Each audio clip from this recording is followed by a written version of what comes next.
¿Cómo están todos ustedes? Yo estoy muy contento en esta presentación de un libro que para mí fue realmente un sueño. La publicación de un texto que nunca se había publicado, un texto original de Wolfgang Pahlen, el gran pintor austríaco, es algo que me llena de gusto. Yo me enteré hace unos 8 años de la existencia de un texto inédito de Pahlen titulado El ajolote, Die Axolotl. Hace unos 8 años lo descubrí, pero en un texto mucho más antiguo. Leí un artículo de Jacqueline Johnson titulado Axolotl de 1967. Se publicó en el catálogo un homenaje a Pahlen hecho por el Museo de Arte Moderno en México. Ahí decía que Pahlen había dejado un texto mecanografiado titulado Axolotl y vagamente lo describía. Jacqueline Johnson era una integrante del grupo surrealista que giraba en torno de André Breton. Y entre 1941 y 1947, con su esposo Onslow Ford, vivieron en Michoacán, al lado del lago de Pátzcuaro, en el Ongarícuaro. Allí con frecuencia los visitaba el propio Pahlen y muchos personajes, pintores y escritores del grupo surrealista. Por ahí de 2012, o sea, hace unos años, le pregunté a mi amigo Alain Paul Maillard, que al igual que yo se interesa muchísimo por los ajolotes, si sabía de la existencia de este texto. Él me dijo que le preguntaría a Andreas Neufert, un austríaco que estaba escribiendo una biografía de Wolfgang Pahlen. Efectivamente le preguntó y resultó que el propio Andreas Neufert tenía ese mecanoescrito y nos lo envió. Como estaba en alemán y yo no leo alemán, y se lo envié a mi amigo Juan Villoro, que sabe muy bien alemán, para preguntarle si el texto valía la pena. Él lo leyó, me lo resumió y me dijo que era muy interesante y que efectivamente valía la pena traducirlo. Así que hablé con Gerardo Villa del Ángel y decidimos publicarlo en nuestra pequeña editorial La Jaula Abierta. Contratamos al traductor, un muy buen traductor, José Aníbal Campos, y por fin en 2019 salió la primera edición, una edición bilingüe en coedición con el Museo Leonora Carrington, la primera edición de este texto que había quedado inédito durante tantos años. Yo preparé un pequeño texto para la publicación de este libro y se los voy a leer porque yo creo que es una buena manera de introducirlos al universo extraño que describe este pequeño cuento de Wolfgang Pahlen. Dice así: el ajolote es un animal misterioso que se enlaza con antiguas ideas sobre la dualidad y la identidad. En la mitología nahua, el ajolote es la última transformación del dios Xolotl, hermano gemelo de Quetzalcóatl, que huye de la muerte.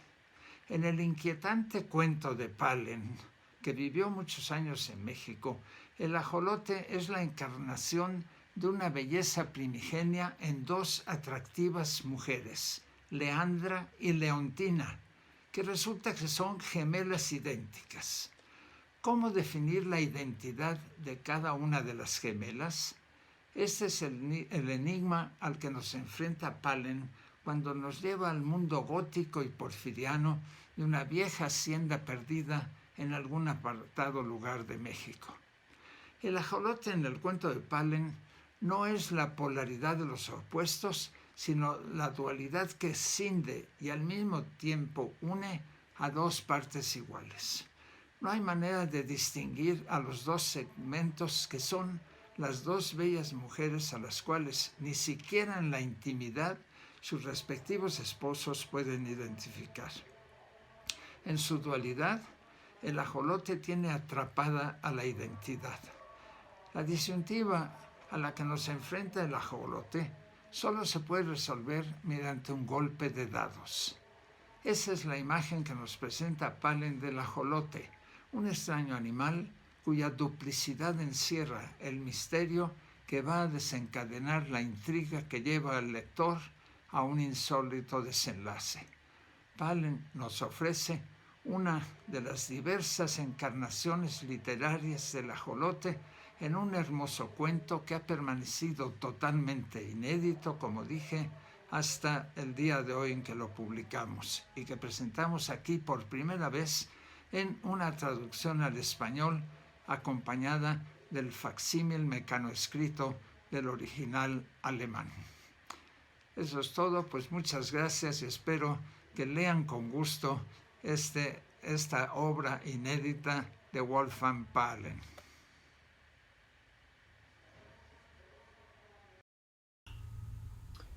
Príncipe Saturnino bajo el signo del axolote, 1967.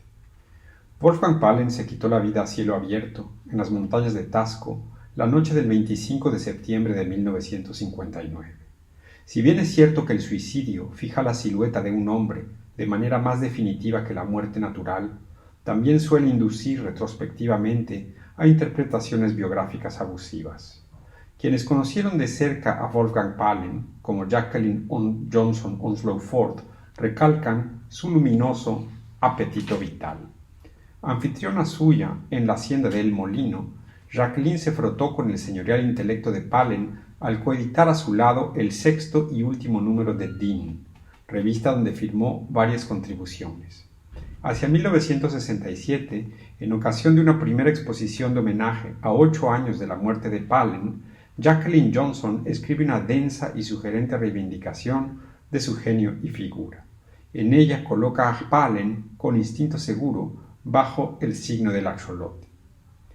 Más allá de ponderar aquí el acercamiento de Johnson al poderoso legado intelectual del pintor y pensador, me interesa recuperar, glosándolas, 3 fugaces instantáneas verbales recogidas por alguien que trató a Palen de cerca. Nos permiten, a quienes no tuvimos el gusto, animar el apuesto y severo rostro inmovilizado para siempre en las fotografías. Azarosa, pertinentemente, Jacqueline Johnson lo captura en el momento mismo en que Palen pronuncia una palabra en náhuatl, axolotl, que ella oyera por primera vez en boca suya.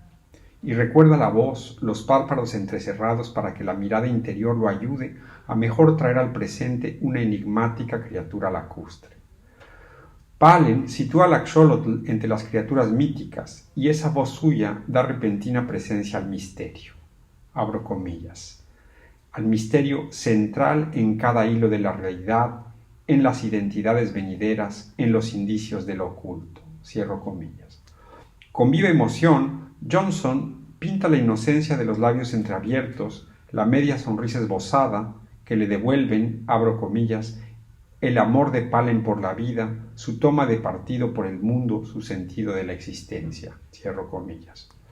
Lo que hacía de él un hombre tan excepcional era, abro comillas, su dicha en la sorpresa y el juicio preciso y encantado, cierro comillas, con el que se acercaba a las promesas del mundo. Jacqueline evoca cierta irradiación magnética que confería a Palen el asombroso poder de hallar objetos.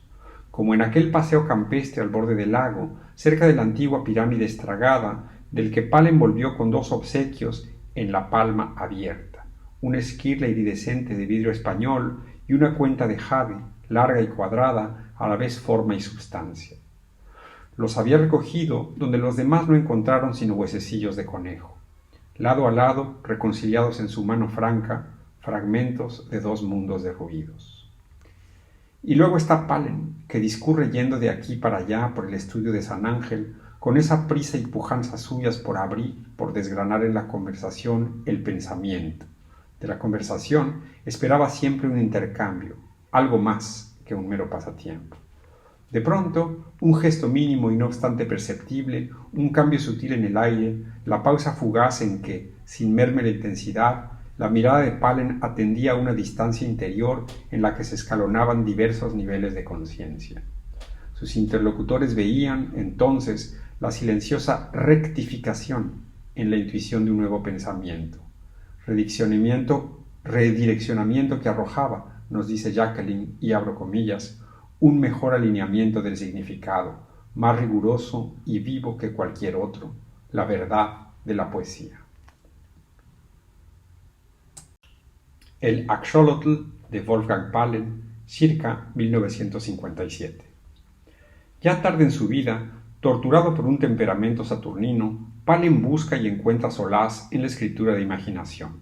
Su propósito central, recobrar las añejas sonoridades de su lengua madre. Sin pretender de novelista y sin afán de verse publicado, escribe un puñado de relatos extensos destinados a sus amistades más remotas, las pocas aún capaces de acceder al ya anacrónico lenguaje de una infancia silesiana. Escribe con plena libertad, no esa libertad desaforada de la escritura automática que se arriesga a naufragar en la incoherencia, no. Palen ya ha hecho su adiós al surrealismo y su prosa novelesca resulta, en su factura, bastante clásica. En la hasta ahora inédita El Ajolote, la pieza más extensa, acaso también la más lograda y ambiciosa, el modelo evidente es la novela neogótica. Por los corredores sombríos de la hacienda Las Almas flotan vagos aromas, evocadores de las atmósferas enrarecidas del admirado Achim von Arnim, de I.T. Hoffmann, de las vetas góticas del romanticismo alemán. Se trata, acoto muy escuetamente, de un cuento dentro de un cuento. Un primer marco del relato propone un segundo marco en el que se narra una enrevesada historia de amor, toda ella en duplicidades y simetrías. Dejo a una pluma más competente que la mía, la de su biógrafo Andreas Neufert, la responsabilidad de aventurar una lectura biográfica del relato, pero acoto que al escribir, Palen ha sembrado pistas que el puñado de lectores que tenía en mira no dejaría de reconocer. Los personajes de sus fabulaciones esconden y revelan los fluctuantes estados de ánimo del pintor. Palen presta a Ignacio, el protagonista, su propia agudeza deductiva y lo dota con la obsesión poco escrupulosa por las reliquias prehispánicas, obsesión que, dicho sea de paso, lanzará al propio Palen en sus últimos años excursiones arqueológicas cada vez más azarosas que terminarán por ponerlo en serios aprietos. El autor se permite también, a ratos, hablar por boca de sus personajes, como cuando el impertinente joven descursifica de cuajo al efímero imperio de Maximiliano. Todo ocurre en una geografía imprecisa y no obstante nítidamente mexicana. Si bien la hacienda que Palen quiso comprar al final de su vida estaba en Yucatán, la apartada hacienda de Las Almas más bien retrata atmósferas del altiplano o faldas de la Sierra Madre Oriental. Las piezas arqueológicas esquemáticamente descritas evocan el adusto geometrismo de las figuras de Mezcala. Por el texto desfilan reliquias de la Casa de Habsburgo, relaciones de servidumbre de rigor porfirista, retazos de cosmología prehispánica. Palen propone, vaya, el México revuelto, histórica y geográficamente, de un visitante extranjero. Pero, ¿y el axolote? En la narración de Palen, el axolotl que da título al relato es un campo simbólico, una metáfora privada en la que se alojan lo doble, lo gemelo, la indefinición, lo inacible, y que remite ultimadamente al fatal embuste de las apariencias. Palen hereda el referente simbólico europeo de la salamandra como animal húmedo del fuego, que pasa por Plinio y se energiza con elementos alquímicos medievales y renacentistas, y lo complementa con el mito azteca de la creación. Diverge en su interpretación de la simbología actual más comúnmente asociada al axolote, una infancia perpetua, derivada esta de la ciencia, y apela al campo simbólico prehispánico de gemelidad y transformación. No deja de resultar paradójico que el mito nahua referente al dios Xolotl, relato de cobardía ante el sacrificio ritual que daría origen al mundo, de huida mediante camuflajes sucesivos y fatalmente de muerte, sea uno de metamorfosis, mientras que a ojos de la ciencia lo que mejor singulariza al axolote es justamente su parálisis metamórfica, su renuencia hormonal a transformarse. Pero además de símbolo, el axolotl de el axolote es superficie, un talismán concreto, brillante, negro y durísimo, que pide ser examinado a contraluz, un pequeño dije, no en cristal de roca sino en obsidiana pulida, doble criatura femenina fundida en una sola y perfecta forma, abro comillas, simplificada hasta los límites de lo interpretable. El surrealismo, así como se desmarca de la ciencia natural cuya pretendida objetividad recusa, se distancia también de la etnografía científica o descriptiva. La etnografía surrealista resulta innegable que existió semejante disciplina, tampoco es medida, es también metáfora. El interés totémico de Palen por las formas primitivas es una enfebrecida búsqueda de revitalizar en la combustión de las formas la fatigada pulsión creativa de Occidente. En el estudio de Palen en San Ángel presidía la gran osa de grandes fauces, un imponente frontón labrado que Palen, Alice Rahon y Eva Sulzer fueron a traer de Columbia Británica. Tenía en la parte baja una pequeña puerta, el orificio del nacimiento. Rescoldos de lo sagrado, algo de la antigua magia, para atizar el brasero de una nueva energía artística. Hola, muy buenas noches. Yo soy Gerardo Villa del Ángel, coeditor de La Jaula Abierta, y les estoy hablando desde la Ciudad de México. Muy honrado de participar en este tercer encuentro internacional de estudios surrealistas convocado por el Museo Leonora Carrington de San Luis Potosí. Pues también, más allá del honrado, muy contento de finalmente pues podernos encontrar La Jaula Abierta y el Museo Leonora Carrington para presentar este trabajo que hicimos en común desde el año pasado, que concluimos en diciembre del 2019 en una coedición de un relato inédito en todas sus formas, en alemán, en castellano, del artista austriaco Wolfgang Palen, llamado El Ajolote. Es un cuento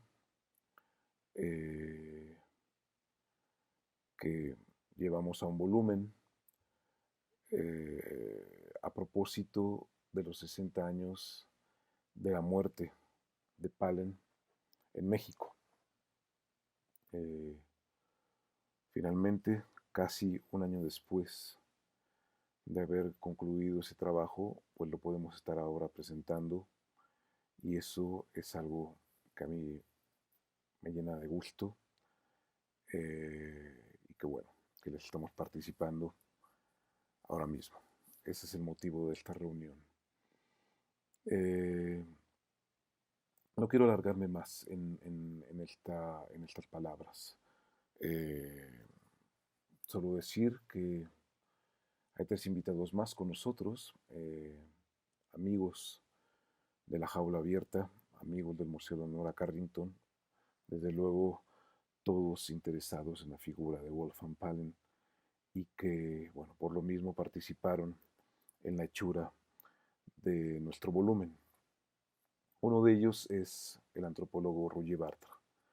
Roger, quien también es coeditor de La Jaula Abierta, pues ha tenido en el ajolote un modo de avatar que lo ha llevado pues a anclar ciertos aspectos, ciertas visiones de sus tópicos, de sus trabajos de investigación, de sus temas en tratamiento, como lo son la melancolía, como lo es la identidad. Rouget, por lo mismo, ha sido un persecutor en distintos momentos, en distintos procesos, ¿no?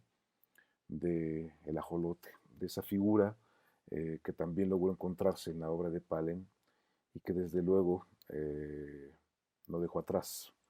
Fue a perseguirla hasta que la cogió y hasta que, digamos, eso llevó a que nosotros pudiéramos tener este relato en nuestras manos.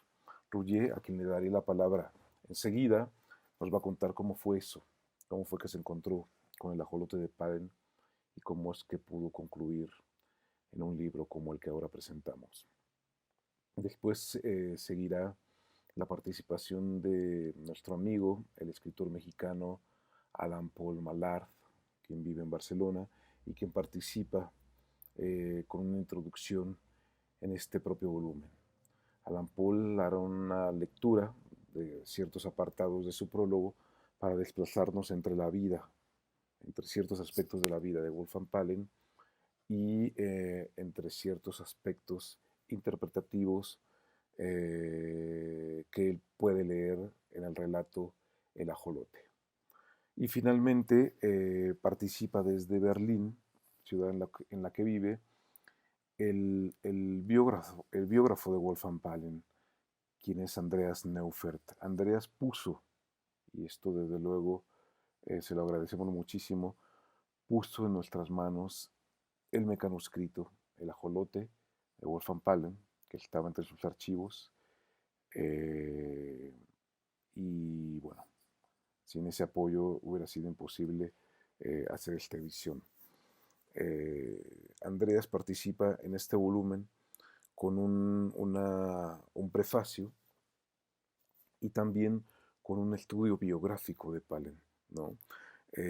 Andreas, en esta colaboración para participar en esta mesa, nos habla de su, muy escuetamente, nos habla de su trabajo como biógrafo de Palen y de ciertos planteamientos de la biografía del propio artista. Pero también a petición del propio Andreas, él se detiene en una lectura en alemán para el público en castellano. Él se detiene en una lectura en alemán para acercarnos a la cadencia, al flujo de ese idioma tan rico y desde luego de ese idioma que es la lengua originaria del relato de Palen que pudimos ver traducido bajo la obra del gran traductor que es José Aníbal Campos. No me queda más que añadir. Le doy la palabra a mis compañeros de mesa. Mi gratitud, desde luego, la reitero para el Museo Leonora Carrington de San Luis Potosí por esta invitación, pero además de todo, por ser partícipes como coeditores en la hechura de este volumen. También le doy mi gratitud a amigos que nos acompañaron en los diferentes momentos de la edición de este libro, El ajolote de Wolfgang Palen. Amigos como lo son Juan Villoro, como lo es Filippo Lelaprun, como lo es también Adriana Koncevich. Sin ellos, sin su apoyo, sin su presencia, hubiese sido imposible que ahora mismo estuviéramos aquí reunidos para presentar El ajolote de Wolfgang Palen. Mil gracias por todo y encantado de encontrarme con ustedes.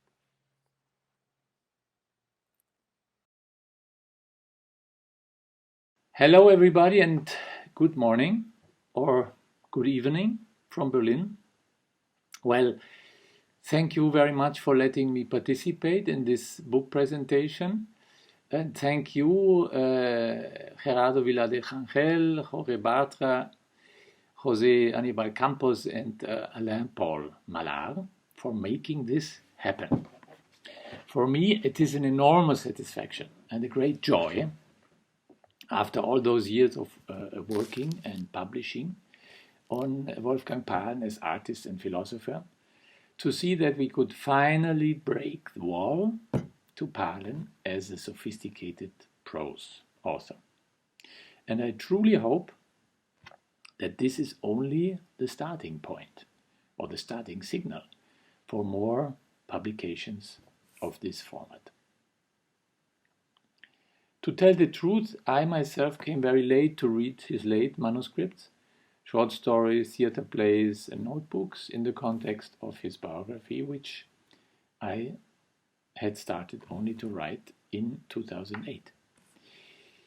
Around this time, I had met some family members of the mother's side, with well-equipped family archives full of photographs and letters from Paalen's childhood and youth, and I literally got roped in something which had always been a mystery for me. You know, Paalen was very discreet and very hermetic about his childhood.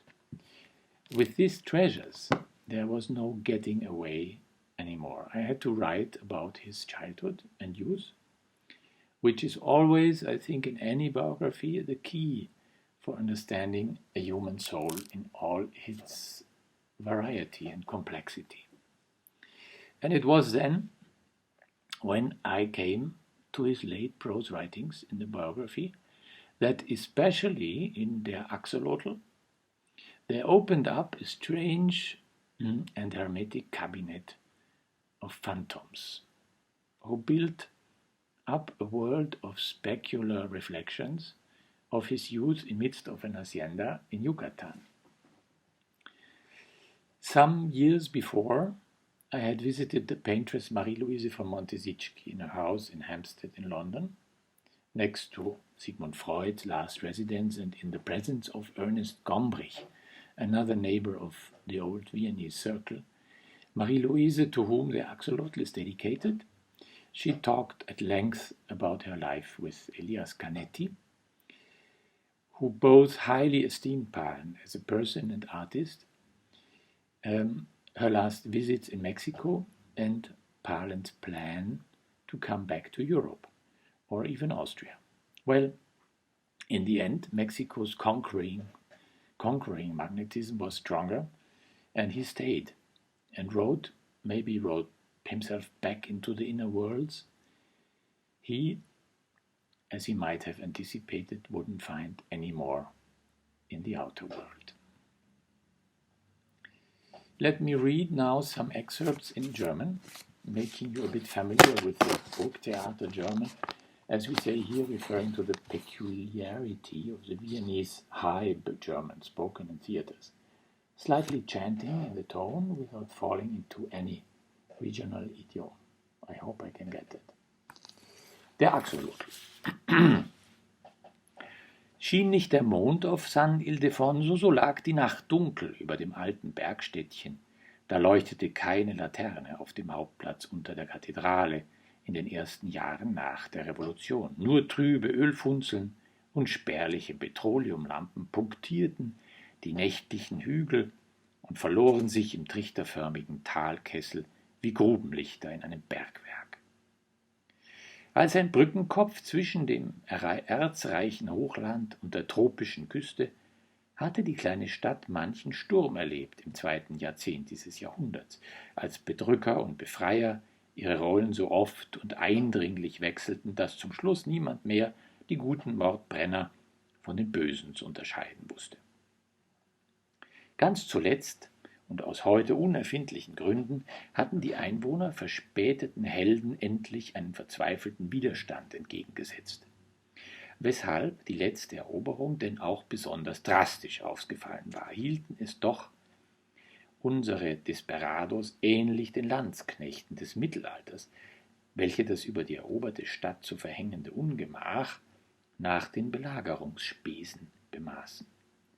So war denn auch von den schönen, einst sehr wohlhabenden Städtchen nur noch ein verwahrlostes, fast verlassenes Gehäuse übrig geblieben. Wie gesagt, bei Nacht kaum mehr als eine Handvoll Glühwürmchen über die dunklen Hänge verstreut. Aber ein Trost und Hafen dennoch dem Wanderer in dem unendlichen leeren Lande, wo nur Berge und wieder Berge wogen von Norden, bis das steinerne Meer dem Wassermeer im Süden sich öffnet. Bei einbrechender Dunkelheit war Ignacio die steilen Gässchen auf und ab gewandert, bis er einen Kramladen fand, ein paar Kerzen zu kaufen. Während er eine davon in seinem kahlen Zimmer in der Herberge anzündete, kam auch endlich der Bursche zurück, den er zu Doña Mercedes gesandt hatte. Mein Gott, das gab es also hier noch.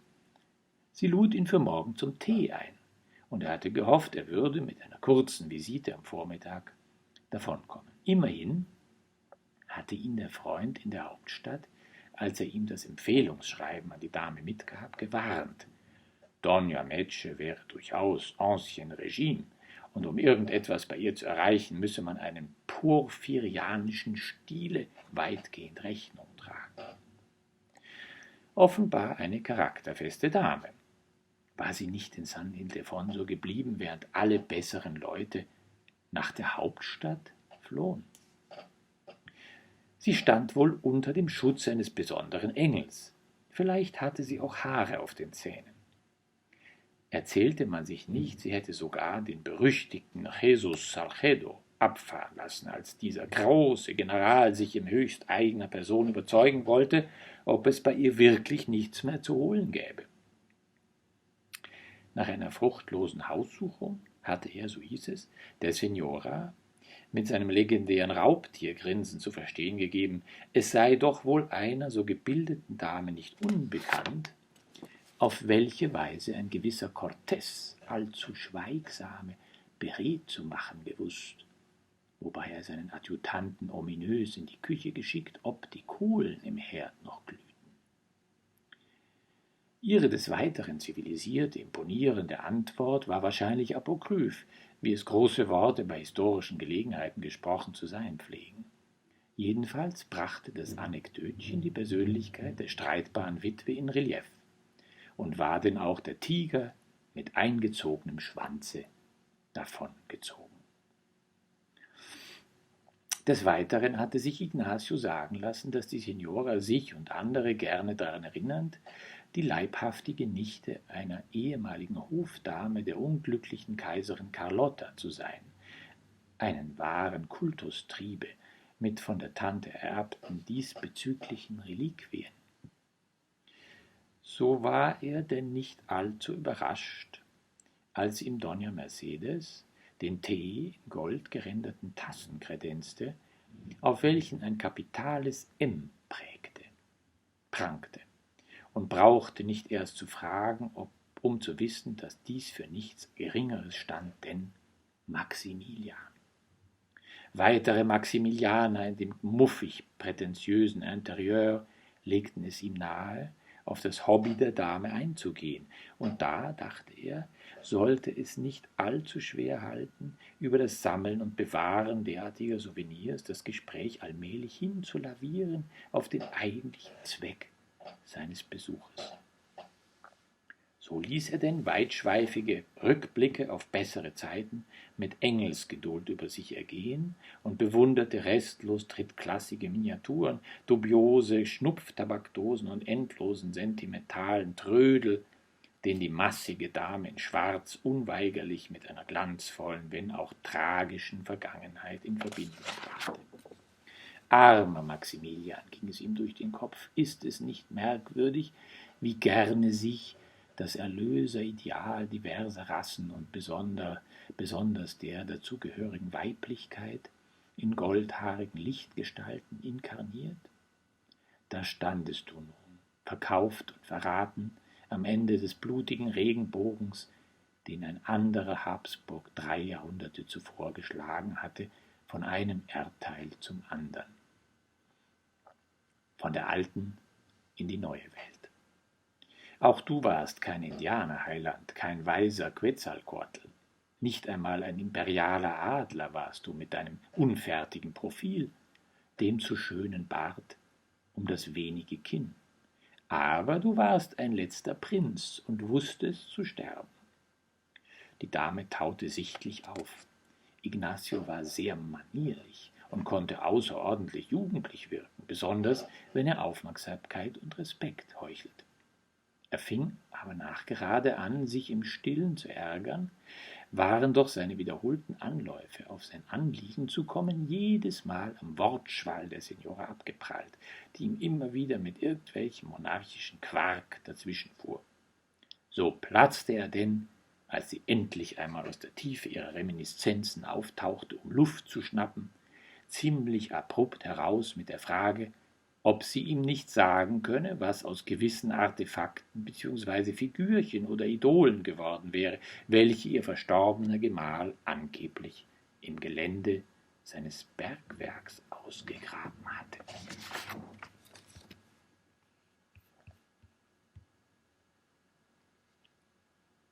So, thank you very much and good continuation of the presentation. Saludos di Berlino.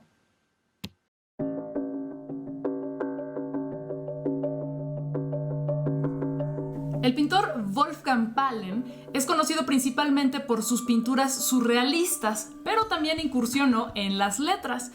Un gran ejemplo es El Ajolote, un texto que podemos conocer gracias a La Jaula Abierta.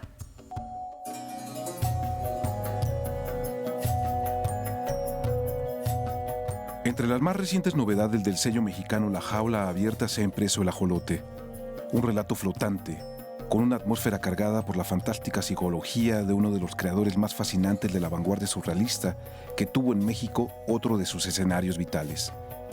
Su autor, el admirable artista visual y escritor austriaco Wolfgang Pahlen, compuso en estas páginas un laberinto literario cuyos habitantes se agazapan, en el centro, inhalando la presencia de un monstruo, de un oscuro ser mitológico que anuda al cuello el del madejado hilo de Ariadna. Pero ¿quién es ese ser? ¿El indomable Minotauro o el indescifrable Ambistoma?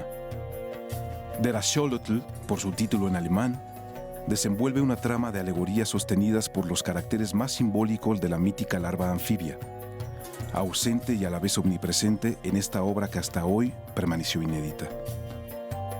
Se plantea entonces un imaginario de ambivalencias y avatares reflejos del ajolote, animal misterioso que se enlaza con antiguas ideas sobre la dualidad y la identidad, según Roger Bartra. Y ello se revela en la historia de dos hermanas, en su mundo amoroso que encuentra su correspondencia solo en lo extraordinario. Para Bartra, editor con Gerardo Villadelángel de La Jaula Abierta, en el inquietante cuento de Pahlen, el ajolote es la encarnación de una belleza primigenia, en dos atractivas mujeres, Leandra y Leontina, gemelas idénticas. ¿Cómo definir la identidad de cada una de ellas? Ese es el enigma al que Pahlen nos presenta cuando nos lleva a un mundo gótico y porfiriano de una vieja hacienda perdida en algún lugar apartado de México. Coeditado con el Museo Leonora Carrington de San Luis Potosí, el libro, una edición bilingüe y facsímil que suma los mecanuscritos en idioma original, incluye un prefacio y un esbozo de vida de Andreas Neufert, biógrafo de Pahlen, y un prólogo del mexicano Alan Paul Mallard. La traducción de José Aníbal Campos complementa el bello volumen. Suspendido entre un extremo y otro, Pahlen atravesó la vida en precario equilibrio de pájaro. No buscó en el arte una razón para vivir, sino para volar. Son palabras de Octavio Paz, entusiasta del genio creador de Wolfgang Pahlen, quien desde su escritura revierte ahora el vuelo para descender entre nosotros a 60 años de su muerte.